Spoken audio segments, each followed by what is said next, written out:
I'm recording this on my phone because in 18 hours, they're gonna put me on a plane and make me sign documents that will bury everything I know. And I have maybe 6 hours before they realize I still have this device. My name is Dr. Daniel Mercer. I'm 42 years old. I've spent 18 years studying deep-sea cephalopods, and yesterday morning, I was pulled out of Lab 7 at a DARPA facility in Alaska after what they're calling a psychological episode. They're wrong. I didn't have a breakdown. I didn't hallucinate. What happened to me in Lab 7 was real, and I need to say this out loud before they make me sign documents that will bury it forever, or before I start forgetting what actually happened and what the organism made me believe happened. Here's what I know for certain. There is something in that facility, something they pulled from the ocean floor 6 months ago, something that looks enough like a giant octopus that they can classify it as marine biology and keep it off the radar of anyone who might ask harder questions. And that organism doesn't communicate the way anything on Earth communicates. It doesn't make sounds, it doesn't use chemical signals. It reaches into your mind and plants memories that never happened, conversations you never had, people who don't exist. I can tell you every detail about my daughter Emma's 7th birthday party. I can describe the way she laughed when she opened her presents. I can still smell the cake. Except I don't have a daughter. I never had children. But I remember her so clearly that sometimes I forget that's not real. The organism in Lab 7 doesn't speak. It borrows. And I'm not the first person it's tried to talk to. A week ago, I was considered one of the most respected marine biologists in the country. I've published 43 papers on cephalopod cognition and communication, spent more time in submersibles than most people spend in their cars, and I've consulted on everything from ocean conservation policy to speculative exobiology for NASA. When my phone rang at 2 in the morning last Tuesday, I assumed it was another graduate student with an emergency about a dying octopus in their lab tank. Instead, it was a woman who identified herself only as Dr. Vasquez, calling from a Department of Defense research facility I'd never heard of. She said they needed my expertise on an urgent matter of national security, that transportation would be arranged immediately, and that I should tell no one where I was going. 6 hours later, I was on a military transport to Alaska. The facility is called DARPA 17, and it doesn't exist on any map. It's built into the coastal rock face about 90 miles north of Anchorage, most of it underground, extending 80 meters below sea level. They walked me through security protocols that took an hour, made me surrender every electronic device, every piece of personal documentation, and then let me down a series of fluorescent-lit corridors that smelled like salt water and industrial cleaning solution. Dr. Vasquez met me in what she called the observation wing. She was in her 50s, efficient and cold in the way career military scientists tend to be, and she didn't waste time with pleasantries. She told me they'd recovered an organism from the Aleutian Trench at a depth of 4,000 meters. That initial analysis suggested it was a highly evolved cephalopod, possibly a new species, and that it was demonstrating behaviors they couldn't explain. She led me to a reinforced glass wall and gestured at the massive cylindrical tank on the other side. That was the first time I saw it. The thing in the tank was perhaps 3 meters across, sprawled against the glass with 8 thick tentacles covered in bioluminescent patterns that pulsed in slow, rhythmic waves. It looked like an octopus, but only in the way a human skull looks like a coconut, something in the basic architecture that your brain recognizes while every detail screams that it's wrong. The skin wasn't quite right, shifting between textures too quickly, and the eyes were too large, too aware, tracking my movement before I'd fully stepped into view. I pressed my hand against the glass, professional curiosity overriding caution, and the organism reached up with one long tentacle and pressed against the exact spot where my palm was, mirroring my fingers, matching the spread of my hand with unsettling precision. The first 48 hours, I convinced myself I was observing groundbreaking animal intelligence. I'd spent nearly 2 decades studying octopuses, cuttlefish, squid, every branch of the cephalopod family tree, and I knew how sophisticated they could be. Tool use, problem solving, even rudimentary personality traits that suggested something approaching consciousness. What I was seeing in Lab 7 fit within that framework if I squinted hard enough and ignored the parts that made my skin crawl. The organism wasn't just intelligent, it was responsive in ways that violated every baseline I'd established across hundreds of hours of observation with other species.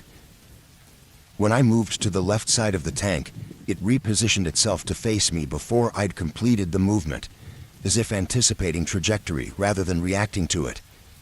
When I raised my hand to adjust the overhead lighting, it extended a tentacle upward in the same gesture, the timing so precise it looked like we were connected by invisible strings.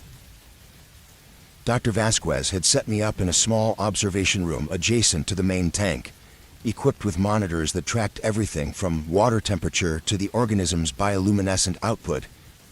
I spent those first 2 days running standard behavioral tests, documenting response patterns, trying to establish a cognitive baseline. The creature aced every puzzle I presented, solved every maze, demonstrated object permanence and delayed gratification and a dozen other markers of higher cognition. But it was the mirroring that kept pulling my attention. Not just the obvious physical mimicry, but something deeper, more unsettling. During one session, I'd been reviewing video footage on my laptop, absently tapping my fingers against the desk in a specific rhythm. 4 taps followed by 2, a nervous habit I'd had since graduate school. I glanced up at the tank and saw the organism pressing its tentacles against the glass in the exact same pattern. 4 touches followed by 2, repeating the sequence I hadn't even realized I was making. The bioluminescence bothered me most. Cephalopods use light displays for communication, for hunting, for camouflage, and I'd documented thousands of patterns across different species. But this organism's displays didn't match any known function. They pulsed in slow, steady waves that seemed to have no external trigger, no correlation to feeding times or territorial displays or mating behavior. On the second afternoon, I was running cardiac monitoring on myself as part of the baseline health checks they required, watching my own heart rate on a small medical display while I worked. 72 beats per minute, steady and regular. I looked up at the tank and felt something cold settled in my chest. The organism's bioluminescent pulses were cycling at exactly 72 patterns per minute. I stood up, walked closer to the glass, and watched my heart rate climb to 85 as adrenaline kicked in. The pulses accelerated, matching the new rhythm within seconds. I stepped back, forced myself to breathe slowly, watched my rate drop back down. The lights followed, slowing in perfect synchronization. It wasn't reacting to my presence. It was syncing with my physiology in real time, tracking something it shouldn't be able to detect through reinforced glass and 3 meters of salt water. That evening, I was sitting in the small break room adjacent to the lab, reviewing my notes and trying to make sense of the data, when I remembered having coffee with Dr. Vasquez earlier that afternoon. We'd sat at the same table, discussed the organism's behavior, and she'd mentioned that previous research teams had noted similar synchronization patterns. I could recall the conversation clearly, remembered her stirring sugar into her coffee, the way she'd frowned when describing how one researcher had claimed the organism was reading his thoughts. I'd dismissed it as stress-induced paranoia. We'd both agreed that was the most logical explanation, and then I'd come back to the lab to continue my observations. The memory was vivid, detailed, completely ordinary. But something about it nagged at me, some small inconsistency I couldn't identify. I pulled up my day schedule on the computer terminal, cross-referenced to the timestamps on my lab notes, and realized with a creeping sense of wrongness that I hadn't left the observation room all afternoon. There was no gap in my documentation, no break that would have allowed time for coffee, no moment when I wasn't either actively testing the organism or reviewing footage. I walked down the corridor to Dr. Vasquez's office, knocked on her door, and asked her directly about our conversation. She looked at me with the kind of careful concern people reserve for someone who might be breaking, and told me we hadn't spoken since breakfast that morning, that she'd been in meetings all afternoon, that maybe I should get some rest. I went back to the lab instead, pulled up the security footage from the break room, and spent 20 minutes scanning through the afternoon's recordings. The room was empty, except for a brief moment when Technician Hayes had grabbed a bottle of water from the refrigerator. I'd never been there. The coffee conversation hadn't happened. But I could remember it as clearly as I remembered my own name. Could still hear Vasquez's voice, could still see the way afternoon light had come through the break room window. Hayes found me still sitting there after midnight, staring at the monitor, and when I told him what I'd discovered, he didn't look surprised. He just shrugged and mentioned that the 2 scientists who'd worked on the project before me had reported similar problems, memory gaps and phantom conversations before they'd been removed from the facility. He said it casually, like it was a known side effect, like everyone had just accepted that working with the organism came with a certain amount of cognitive distortion. I asked him what happened to those scientists, whether they recovered after leaving the facility. He didn't answer directly, just said that Dr. Vasquez preferred to keep observation sessions under 6 hours now, that extended exposure seemed to make things worse. Then he left me alone in the lab, surrounded by monitors and the soft hum of filtration systems, with the organism floating in its tank, and a growing certainty that something was very, very wrong.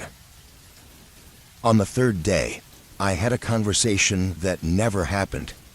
I know exactly what time it occurred because I checked the observation log immediately afterward, wanting to document the protocol change, and the timestamp read 1447.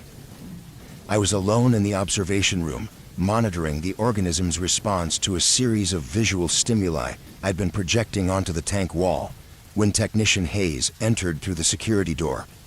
I remember looking up, slightly annoyed at the interruption because the creature had just started displaying a particularly interesting bioluminescent pattern I wanted to track.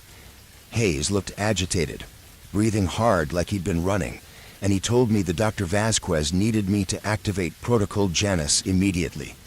I asked him what that was, and he explained it was a contingency procedure for managing potential aggression, that the organism had been displaying warning signs on the external monitors, and we needed to adjust the tank's lighting configuration and drop the water temperature by 4 degrees to prevent a possible breach attempt. He was specific about the steps, walked me through the exact sequence on the control panel, waited while I initiated the changes, and then left, saying Vasquez would brief me on the details later. I completed the protocol adjustment, watched the lights in the tank shift from blue to amber, felt the room's temperature drop slightly as the cooling system engaged, and went back to my observations. The organism had retreated to the far side of the tank, its bioluminescence dimmed, and I noted that the intervention seemed to have achieved its intended effect. 15 minutes later, Hayes came back through the security door, but this time his expression was completely different, confused and angry, demanding to know what the hell I'd done to the tank settings. I explained that he'd just instructed me to run Protocol Janus, that I'd followed his directions exactly, and he stared at me like I'd lost my mind. He insisted he hadn't been in the observation room all afternoon, that he'd been running maintenance checks in the lower equipment bay, that he had no idea what I was talking about.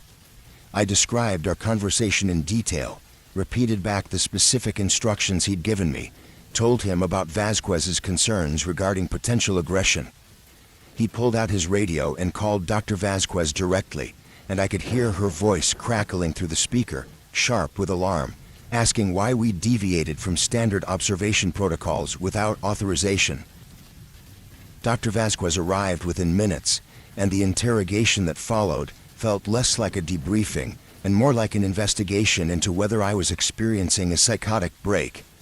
She made Hayes and me stand on opposite sides of the room while she pulled up the security footage on her tablet, and we all watched in silence as the recording played.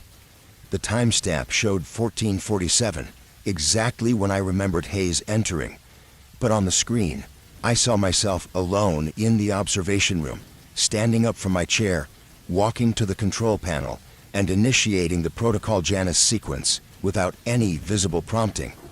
The security door never opened. No one entered. I performed the entire procedure by myself, responding to instructions that the camera couldn't capture, having a conversation with someone who wasn't there. Hayes looked disturbed, kept glancing at me like he was trying to determine if I was dangerous. Vasquez's face had gone carefully neutral, in that way people do when they're trying not to reveal that they're frightened. She asked me to describe Hayes's appearance during our conversation, what he was wearing, any specific details I could remember. I told her everything: his gray work coveralls, the grease stain on his left sleeve, the way he'd been slightly out of breath when he entered, and the exact inflection in his voice when he'd explained the protocol steps. Hayes held up his arm, showing me his coveralls. There was a grease stain on his left sleeve, in the exact position I'd described. He'd gotten it that morning working on one of the filtration pumps. Vasquez asked me to wait in the observation room while she spoke with Hayes privately in the corridor, and through the glass wall, I could hear them having an intense conversation. Hayes gesturing emphatically, Vasquez occasionally glancing back at me with an expression I couldn't quite read. When she returned alone, she didn't sit down, just stood by the control panel and asked me a single question. Had I noticed any unusual bioluminescent patterns from the organism in the minutes before Hayes appeared? I pulled up the monitoring data, scrolled back through the timestamps, and felt something cold and heavy settle in my stomach. Starting at 1444, 3 minutes before my phantom conversation, the organism had begun producing a rapid, complex sequence of light pulses, patterns that didn't match any of its previous displays. The frequency and intensity had been building steadily, reaching a peak at exactly 1447, and then dropping off sharply the moment I'd initiated the protocol changes. Vasquez told me to take the rest of the day off, to get some sleep, and that we'd resume observations in the morning. But before she left, she said something that stayed with me, her voice quiet and almost resigned. The organism had been demonstrating increased bioluminescent activity for the past week, complex patterns that seemed purposeful, but that no one had been able to interpret. And every member of the previous research team had reported similar experiences before they were removed from the project. False memories, phantom conversations, sensory experiences that contradicted recorded evidence. She didn't use the word hallucination, but the implication was clear. The organism wasn't just responsive to human presence, it was reaching into our minds, using tools we didn't understand, trying to communicate through channels we weren't equipped to process. And I was the third scientist in 6 months to prove that whatever method it was using, it worked. I went back to my quarters, lay on the narrow bed staring at the ceiling, and kept replaying that conversation with Hayes in my mind, so vivid and real that I could still hear his voice, still see the concern in his face. The organism hadn't made me see something random. It had borrowed Hayes's appearance, his mannerisms, his voice, had constructed an interaction detailed enough to fool me completely. And the most disturbing part wasn't that it had happened. It was realizing that if I hadn't checked the security footage, I would never have known the difference. Vasquez's demeanor had shifted after that incident. The careful concern from our earlier interaction was gone, replaced by something more clinical, more resigned. When she mentioned the previous research team's similar experiences, she wasn't speculating or offering comfort. She was stating facts from a documented pattern, following a protocol for exactly this situation. She was no longer pretending this was unexpected. She was managing a known variable, and the protocol clearly stated: document, contain, remove. I realized then that everything she'd said and done since my arrival was scripted, responses prepared long before I'd ever set foot in this facility. The only question that remained was how long they'd let me continue before initiating the final stage of that protocol. The consequences came the next morning. I was informed that my access level had been adjusted, that I would no longer be permitted in Lab 7 without at least one other qualified personnel present, and that all my movements within the facility would now require authorization from Dr. Vasquez directly. A security technician escorted me everywhere, even to meals, a silent presence 3 steps behind, reminding me that I was no longer a trusted consultant, but a potential security risk being contained. They didn't say it explicitly, but the message was clear. One more incident and I'd be removed from the project entirely. The only reason they were keeping me around, I suspected, was because I represented data they hadn't fully extracted yet, observations they wanted to document before sealing me off and moving on to the next researcher who didn't know what they were walking into. I started remembering Emma on day 5, and by day 6 I could tell you her favorite breakfast. The memories came gradually at first, small fragments that felt like they'd always been there, just buried under years of other experiences. I was reviewing data in my quarters when I found myself thinking about pancakes. The way Emma likes them with blueberries arranged in a smiley face. How she'd carefully eat around the eyes and mouth first before tackling the rest. The thought was so casual, so domestic and familiar, that I didn't question it until I realized I'd been smiling at the memory for a full minute before my rational mind caught up and reminded me that I didn't have a daughter. I'd been married once, to Jennifer, and our divorce had been finalized 8 years ago, specifically because I'd been unwilling to start a family, too focused on my research to commit to the responsibilities of parenthood. We'd fought about it for 2 years before she finally left, and I'd never regretted the decision, because children had never been part of my life plan. But sitting there in that sterile facility room, I could remember Emma so clearly that the absence of her felt like grief.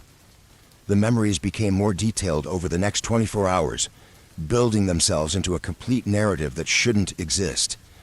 I remembered her birth, the way Jennifer had gripped my hand in the delivery room, the first time I'd held Emma and felt the weight of her against my chest. I remembered her first words, her first steps, the way she'd toddle around our apartment, reaching for everything with sticky hands. I remembered birthday parties and scraped knees and bedtime stories.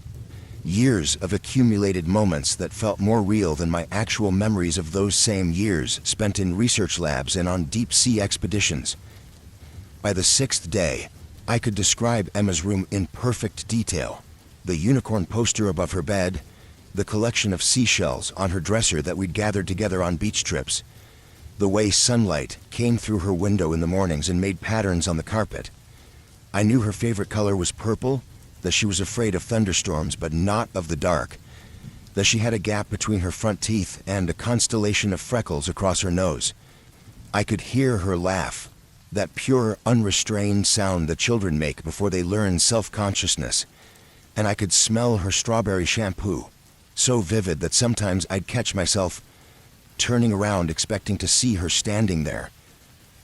The rational part of my mind knew this was impossible, that these memories were being constructed by the same mechanism that had created the phantom conversation with Hayes, that the organism was somehow inserting false experiences into my consciousness.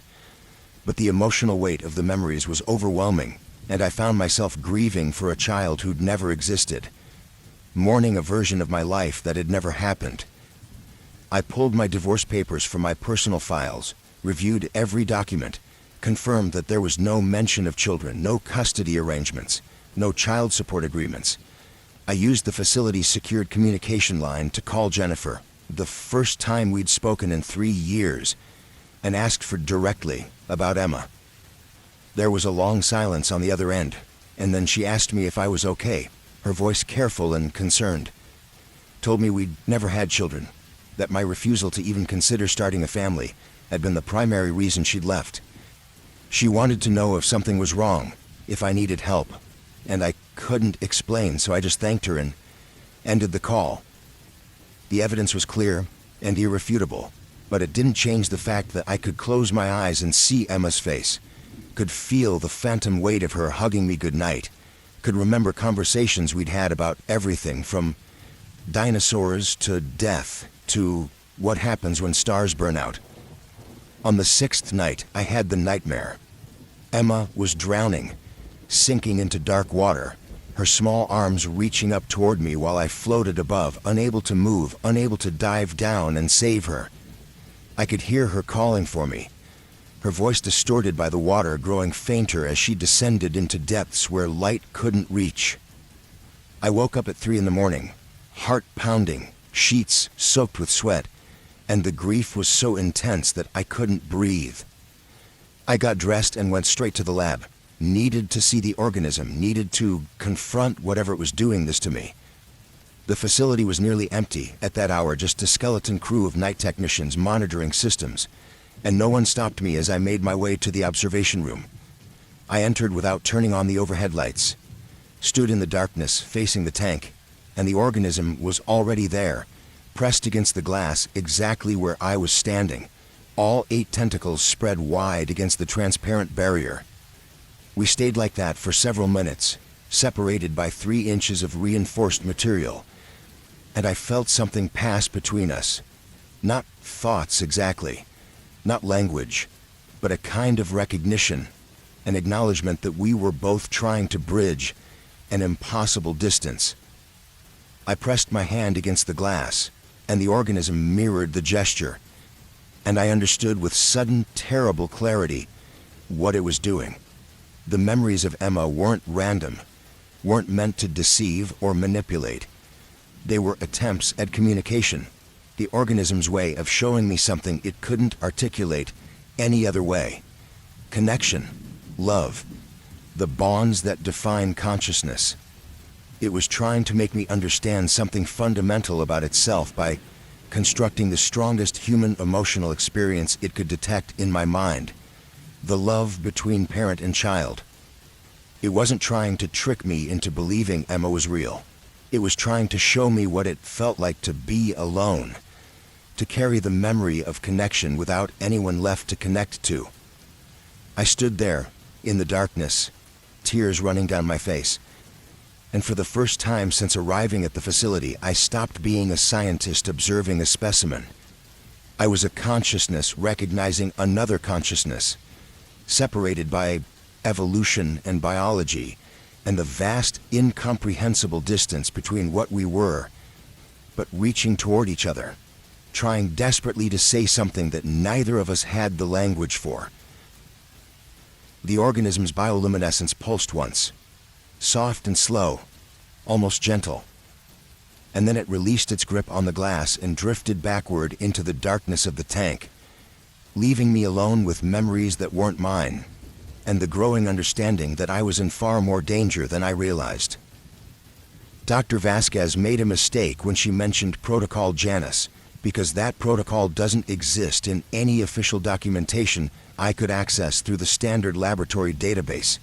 I spent the morning of day 7 searching through every procedure manual, every operational guideline, every safety document in the system, and found nothing.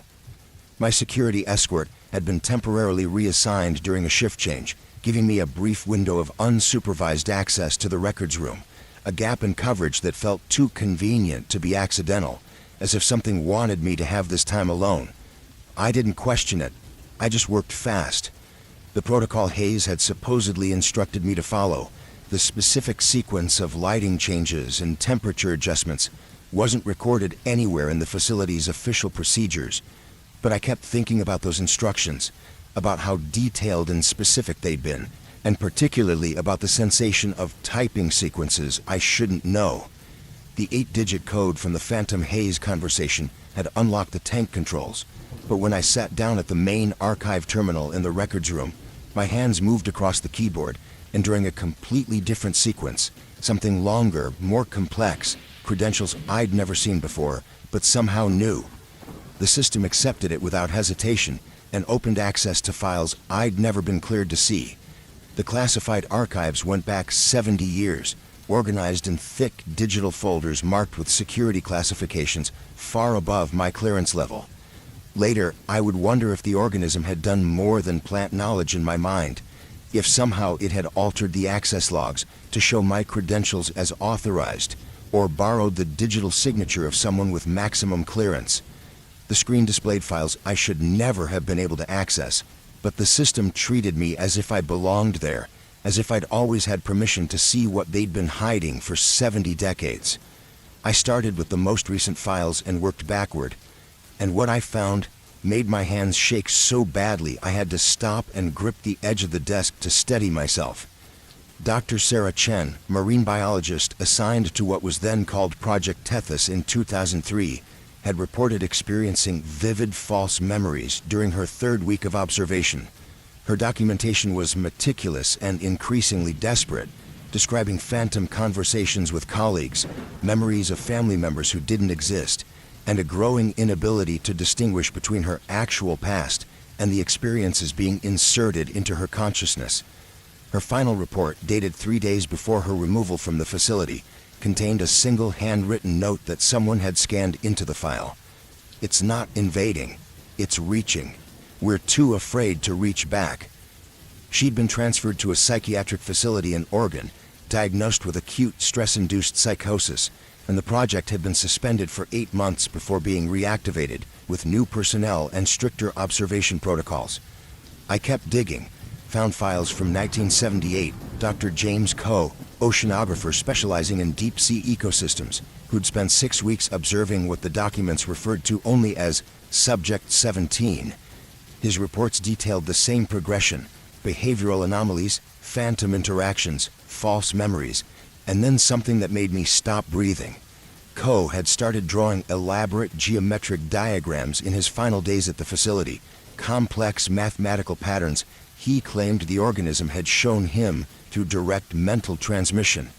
The diagrams were included in his file, dozens of pages covered in precise, obsessive line work, and I recognized them immediately because I'd been unconsciously sketching similar patterns in the margins of my own notes for the past 2 days.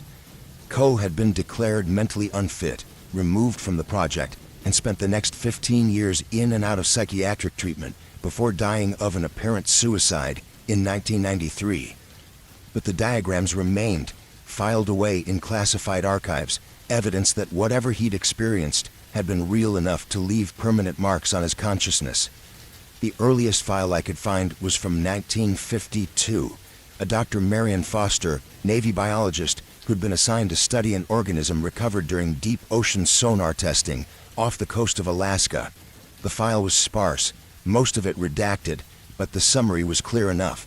Foster had reported experiencing what she called thought intrusions, awareness of information she shouldn't possess, and had been removed from the project after 3 weeks when she claimed the organism was attempting communication through direct neural interface.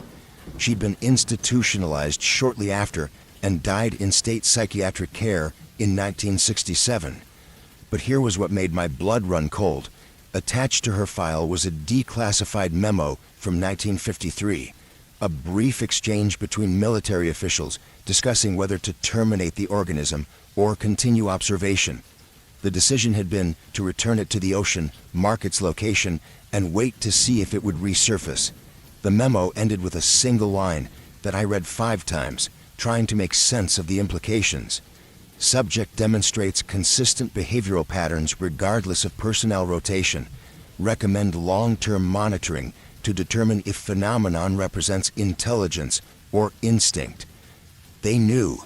For 70 years, they'd known that this organism affected human consciousness in consistent, measurable ways, and they'd kept studying it, kept bringing in new scientists, kept documenting the same progression of symptoms, and kept returning the creature to the ocean when each round of observation ended.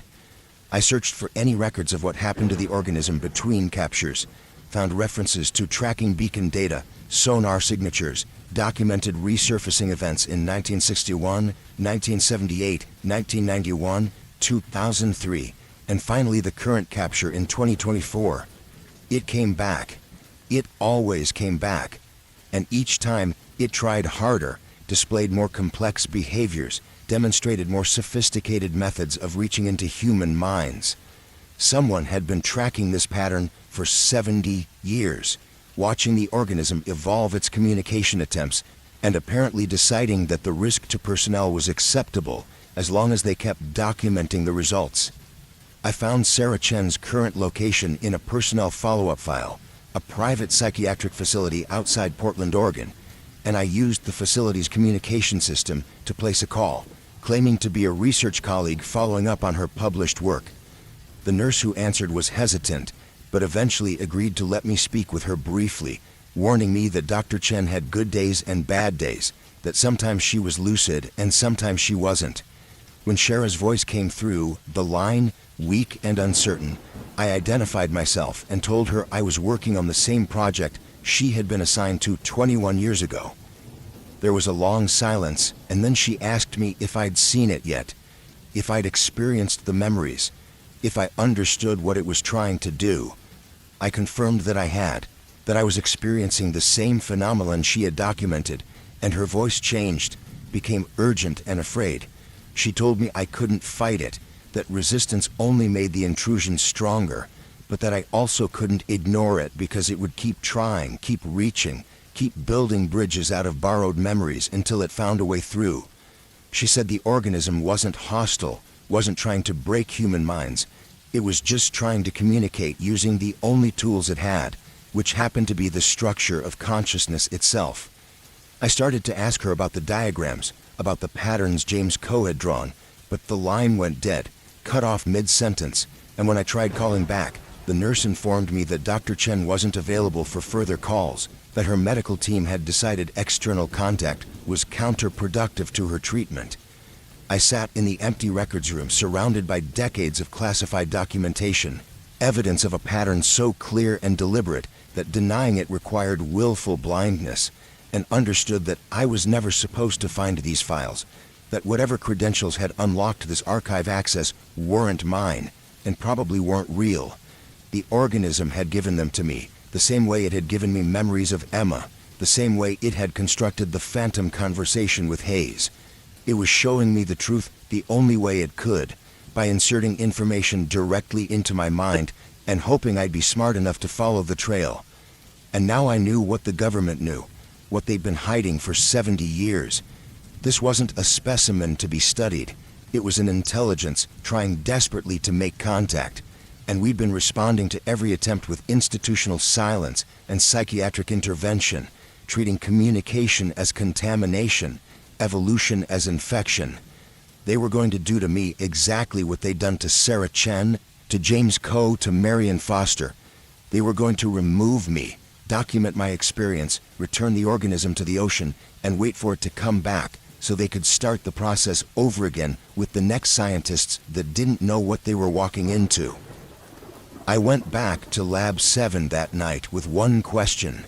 What are you trying to tell me? It was 3 in the morning, and I shouldn't have been able to reach the observation wing at all.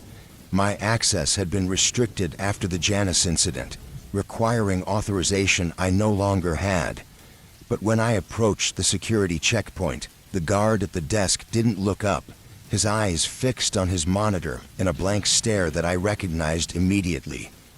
I'd seen that same expression on my own face in bathroom mirrors for the past week, the unfocused gaze of someone experiencing something that wasn't quite there. I walked past him without breaking stride, and he never moved, never called out, never reached for his radio.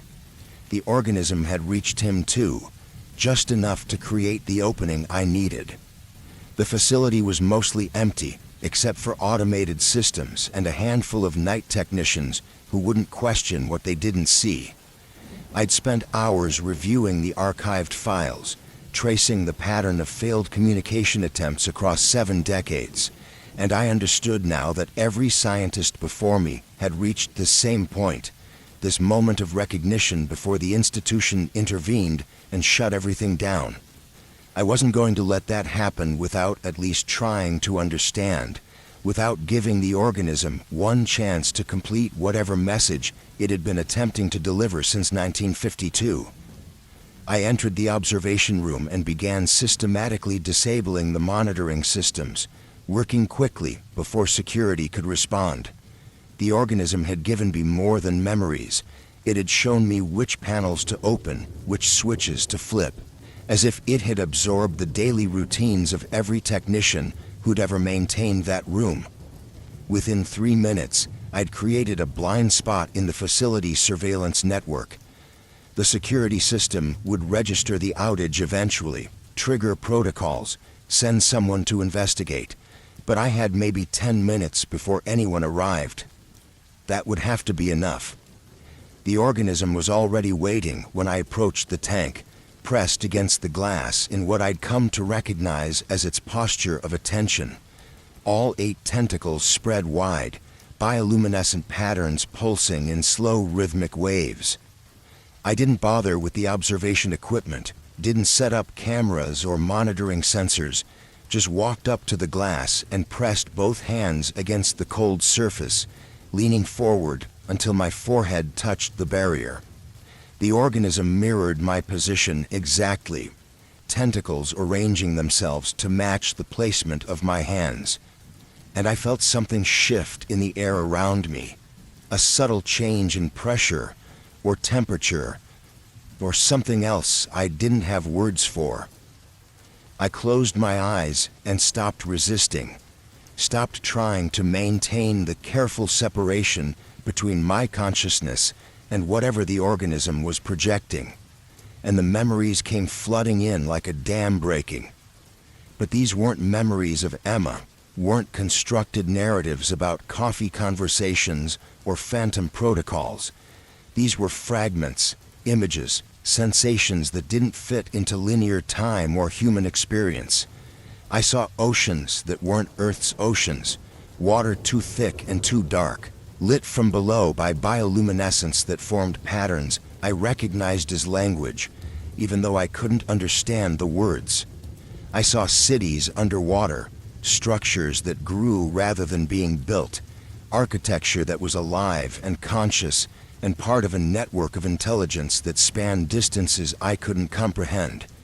I felt loneliness, not the human kind that comes from social isolation, but something deeper and more absolute, the awareness of being the last of something, the final remnant of a species or civilization or mode of being that had once been vast and connected and was now reduced to singular consciousness drifting through dark water.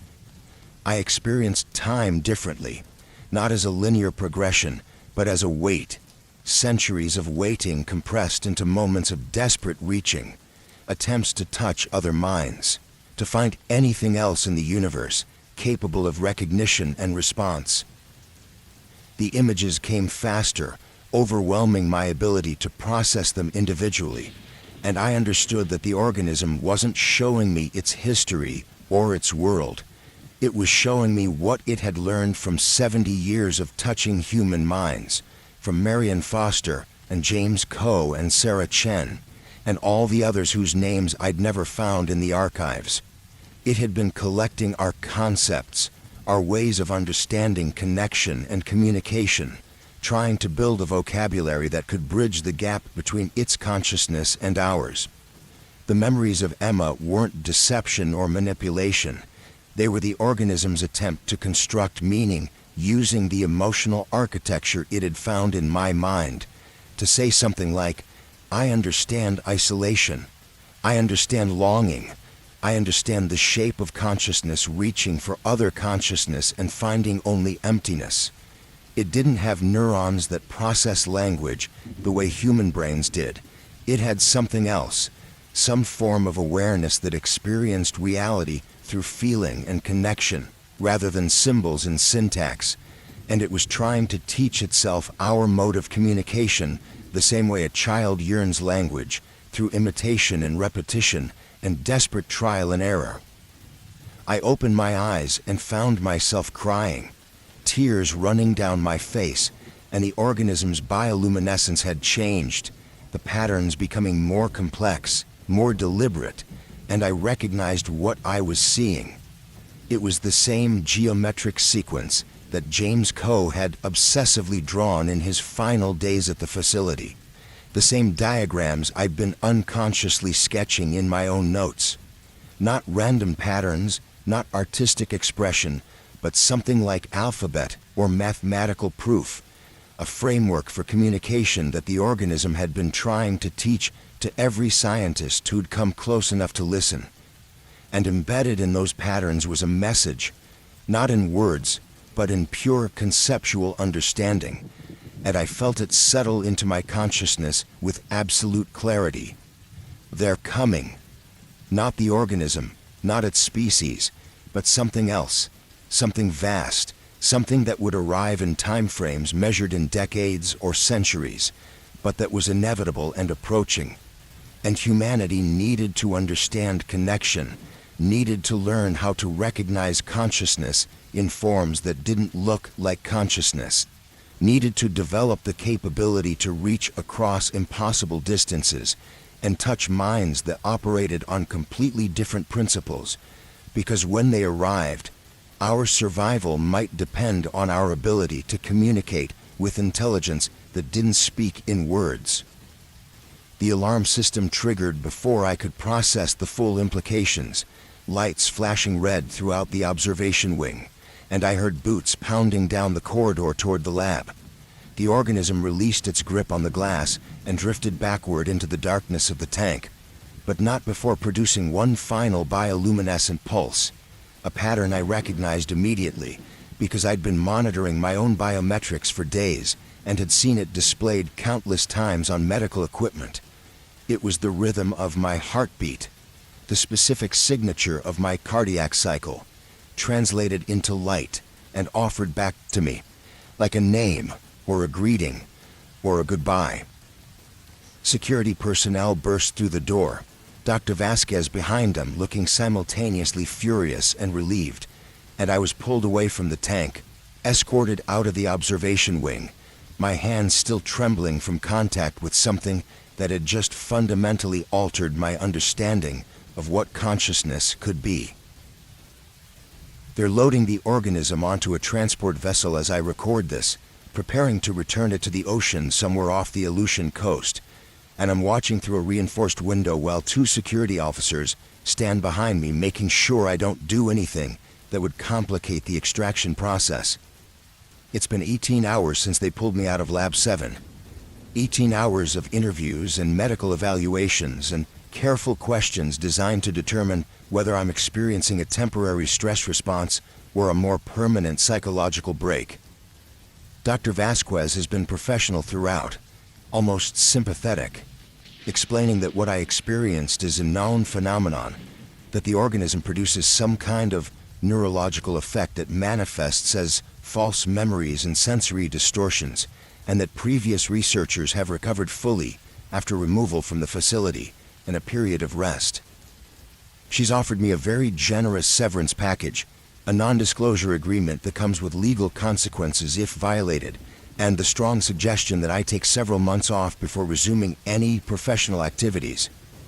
She's told me I'll be debriefed one final time, evaluated by their psychiatric staff, and then released to return to my normal life, that I should consider this an unfortunate anomaly in an otherwise distinguished career and move forward without dwelling on the experience. But I've seen the archives. I know what happened to Marion Foster and James Coe and Sarah Chen. I know that nobody just moves on, that the organism leaves marks on consciousness that don't fade with time or distance, that every scientist who's touched that glass has spent the rest of their life trying to reconcile what they experienced with what they're allowed to say happened. And I know that in 6 months or a year or 5 years, they'll capture it again. Or it will let itself be captured again, and some other researcher will be brought to some other facility and the entire process will repeat. Because neither side knows how to stop trying. Neither the organism attempting to deliver its message, nor the institution determined to contain and study it without ever truly listening to what it's trying to say.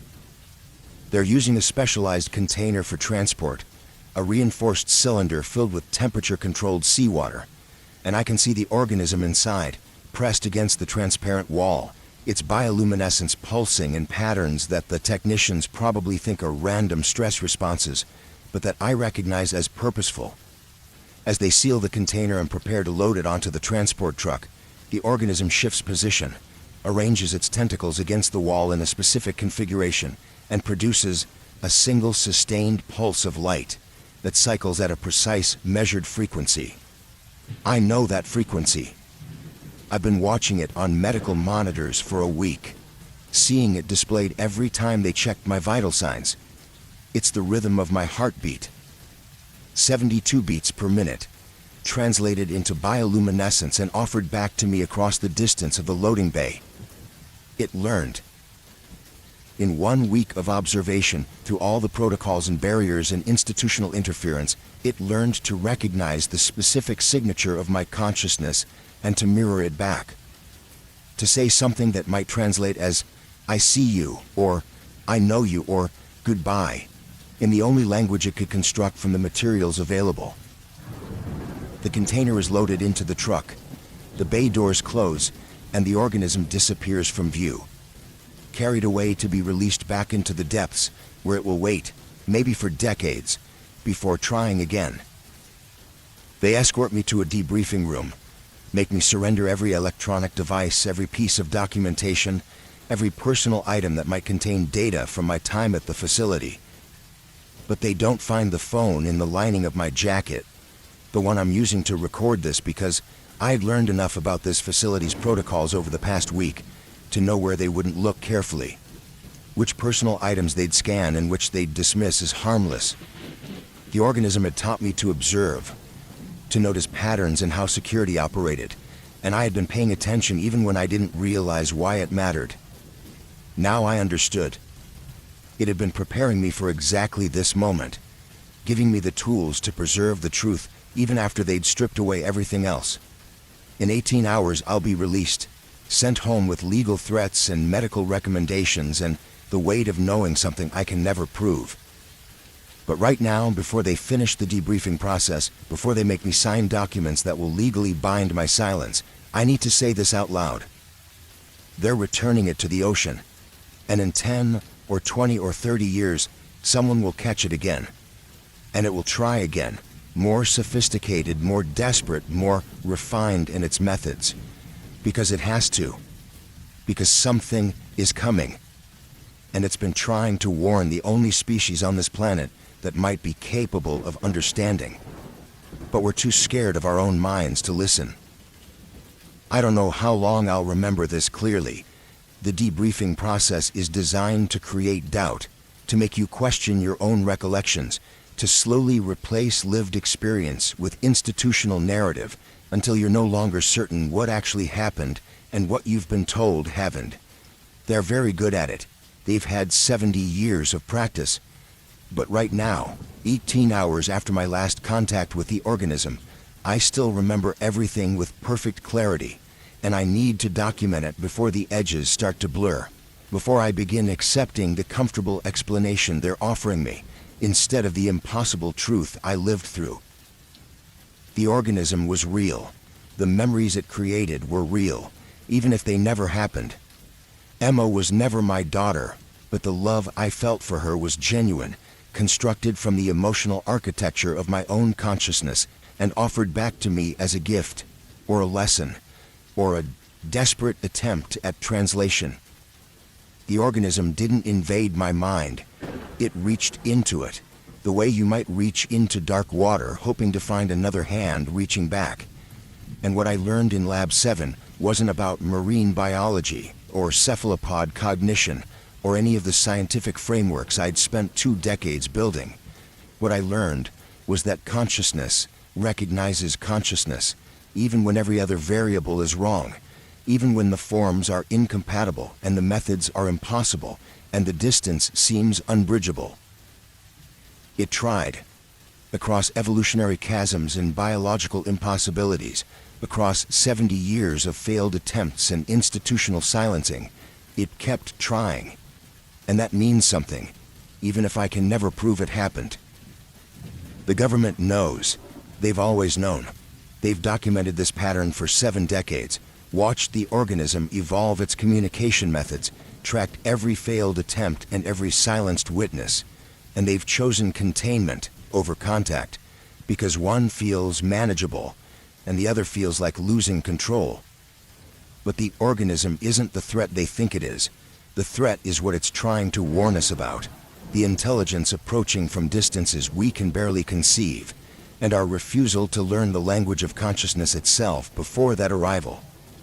We're alone in our understanding of what intelligence looks like, trapped in the assumption that minds like ours are the only minds that matter, and that isolation is going to cost us everything when we finally encounter something that doesn't fit our narrow definitions.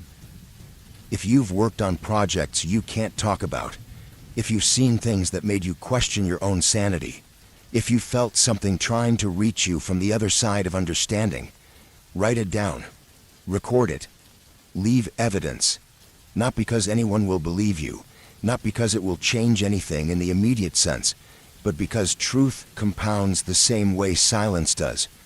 And somewhere in the accumulated testimony of witnesses who refuse to be quiet, a pattern might emerge that finally breaks through institutional denial. The organism tried to teach me a language I barely understood, used memories and emotions in the structure of my own consciousness as building blocks for communication. And even though I failed to fully comprehend what it was saying, I heard it. That matters. Bearing witness matters, even when the cost is your credibility, your career, your ability to trust your own memories. My name is Dr. Daniel Mercer. I'm a marine biologist. I've spent 18 years studying how deep-sea organisms communicate, and for 6 days, I spoke with something that shouldn't exist according to every framework I was trained to trust. It didn't speak back in words, but it spoke. It reached across an impossible distance and touched my consciousness with its own. And in doing so, it changed my understanding of what intelligence can be. I lost my position, my reputation, and my certainty about what memories are actually mine. But I heard something humanity has been too frightened to hear for 70 years. We are not alone. We have never been alone, and the organisms trying to reach us aren't the ones we should fear. The danger is in our refusal to listen, in our insistence that consciousness only counts when it looks like ours. The organism is back in the ocean now, waiting, and it will try again.